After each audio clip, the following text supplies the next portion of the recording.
이 이야기는 신라시대 36대 임금인 해공왕에 관한 이야기다. 해공왕은 진골 출신으로 최초의 신라 왕위에 오른 김춘추의 마지막 직계손이었다. 신하들의 반란으로 죽은 무능한 왕이었지만 이 해공왕에게 기묘한 탄생 설화가 있다고 한다. 해공왕의 선왕인 경덕왕은 슬하의 보위를 이을 아들이 없어 근심이 많았다. 그래서 대를 잇지 못하는 왕비를 폐하여 사량 부인으로 봉하였다. 이후 각간의 충의 딸인 만월 부인을 경수태후의 자리에 봉하였다. 그러나 경수태후 역시 대를 잇지 못하여 경덕왕의 근심은 날로 더해갔다. 경덕왕의 마음을 잘 알고 있는 신하가 말했다. 전하, 표훈대사라는 고승이 있사온데 천궁으로 갈 정도의 신통함이 있다고 합니다. 과인도 익히 들어 잘 알고 있다. 내 대사를 한번 만나봐야겠다. 표훈대사를 궁으로 모셔오거라. 후비까지 대를 잇지 못하는 상황이라 급한 마음에 표훈대사를 궁으로 불렀다. 표훈대사, 어서 오시오. 과인이 고민이 있어 답답한 마음에 그대를 불렀소. 경덕왕의 말을 들은 대사는 무언가를 알고 있다는 듯 대답하였다. 부족한 소승이 도움이 될 만한 일이 있사옵니까? 내 덕이 부족하여 아직 대를 이을 태자가 없어 걱정이오. 과인이 듣기로 표훈대사께서는 천궁으로 간다 들었소. 하늘의 상제께 간청하여 보위를 이을 아들을 얻도록 도와주시오. 표훈대사는 천궁으로 올라가 상제를 만났다. 상제가 말하길 경덕왕의 사주에는 여식은 있지만 아들은 없다고 하였다. 표훈대사는 이 말을 경덕왕에게 전했고 경덕왕은 기가 막힌 듯 하다가 다시 간청했다. 태어날 여식이 있다면 그 여식을 아들로 바꿔줄 수는 없겠는가? 사람의 수로는 방법이 없으니 대사께서 하늘에 청해보시게 과인이 부탁하네. 이에 표훈대사는 제단을 만들고 정성으로 100일 기도를 올렸고 이에 하늘의 대답을 듣게 되었다. 표훈대사는 경덕왕을 만나 말했다. 전하, 소승이 하늘의 뜻을 받고 왔습니다. 내 오래도록 기다리고 있었소. 어찌 되었소? 어두운 표정의 표훈대사는 천천히 입을 열었다. 하늘의 상제께서 말씀하시길 태어날 딸을 태자로 가능은 하지만 만일 그렇게 된다면 나라가 위태로워질 것이라 하였습니다.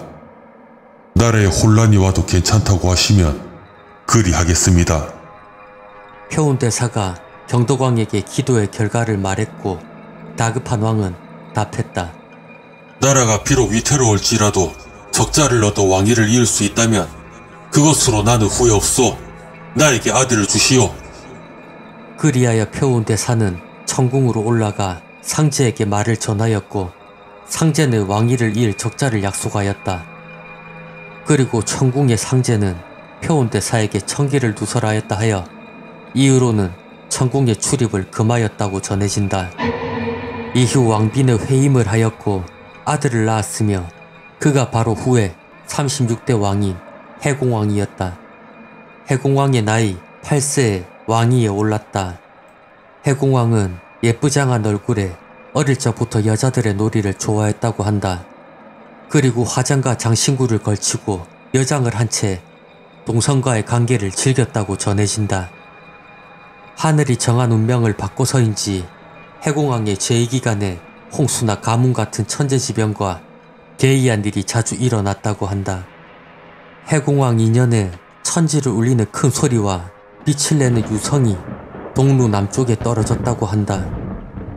그리고 같은 해 7월에는 북궁뜰 안에 먼저 2별이 떨어지고 또 한 별이 떨어져 3별이 모두 땅속으로 들어갔다고 한다.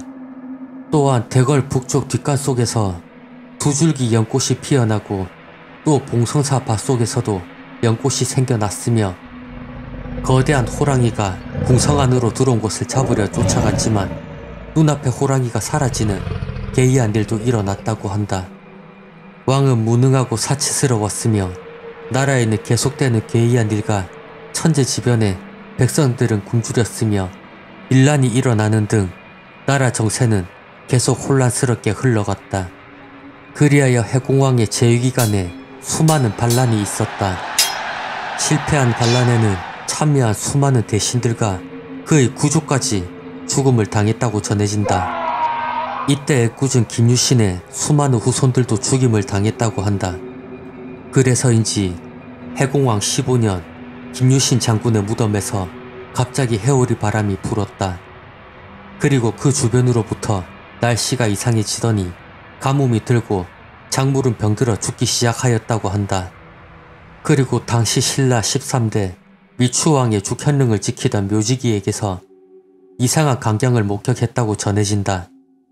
이른 새벽 어두운 갑옷을 입은 장군과 그 뒤로 40명 정도의 병사가 죽현릉 안으로 들어가는 광경이 목격되었고 능 안에서 누군가 통곡하는 소리와 괴이한 소리가 들렸다고 한다. 이뿐만이 아니라 하루는 김유신 장군이 세운 취선사의 주지승이 괴이한 꿈을 꾸었다고 한다. 주지승의 꿈에 김유신 장군과 미추왕의 혼이 이야기를 하고 있었다고 한다. 김유신의 혼령이 미추왕의 혼령에게 말하였다. 평생을 시대의 환란을 구하는 데 힘을 보태어 통일을 이룬 공이 있고 혼백이 되어서도 나라를 지키고 재앙을 물리쳐 환란을 구하겠다는 마음을 잠시도 고쳐먹은 적이 없습니다. 하지만 죄 없는 자손이 죽임을 당했습니다. 이제는 저승에서 편히 지내고자 멀리 떠나겠습니다. 부디 허락해 주십시오. 이에 미추왕의 혼령이 말했다. 나와 공이 이 나라를 지키지 않으면 백성들은 어떻게 되겠는가? 조금만 기다리면 좋은 때가 오는 걸 공도 알지 않는가? 이 말을 듣고 주지승은 잠에서 깨어 꿈에서 보았던 상황을 상세히 적어 왕에게 상소하였다. 이 상소를 들은 해공왕은 훗날 38대 원성왕인 김경신을 보내어 김유신 장군의 묘에 가서 제를 올리고 시선사에서 명복을 빌게 하였다. 그리고 제사 차례를 오름보다 위인 대묘로 제사를 지내어 가까스로 김유신의 넋을 달랬다고 전해진다. 이후에도 신라가 혼란스러울 때 김유신의 무덤에서 기묘한 일이 일어났다고 한다. 세월이 흘러 신라가 망한 후 고려가 세워졌고 고려의 31대 왕인 공민왕은 신돈을 등용하여 개혁을 시도하였다. 하지만 그의 아내 노국공주가 죽은 후 정치의 뜻을 잃고 신돈에게 정사를 맡겼다. 승려인 신돈은 전국을 다니며 백성들의 고통스러운 삶을 보았기에 공민왕의 지지를 바탕으로 백성을 위한 정치를 하였다. 하지만 시간이 지나고 신돈은 여색과 무력에 빠져 타락하고 말았다. 어느 날 신돈의 꿈에 김유신이 나타나서 호통을 쳤다. 내 이놈! 내 아무리 노력해도 나라가 기울어가는 걸 막을 수는 없구나. 내 비록 저승으로 가지만 네 놈은 그냥 두고 갈 수 없어 이렇게 온 것이다. 이렇게 호통을 치며 신돈의 뺨을 후려치며 사라졌다. 깜짝 놀라 잠에서 깨어난 신돈의 뺨엔 손바닥 자국이 남아있었다고 한다. 이후 김유신 장군의 묘에서 더 이상 괴이한 일은 일어나지 않았다고 한다.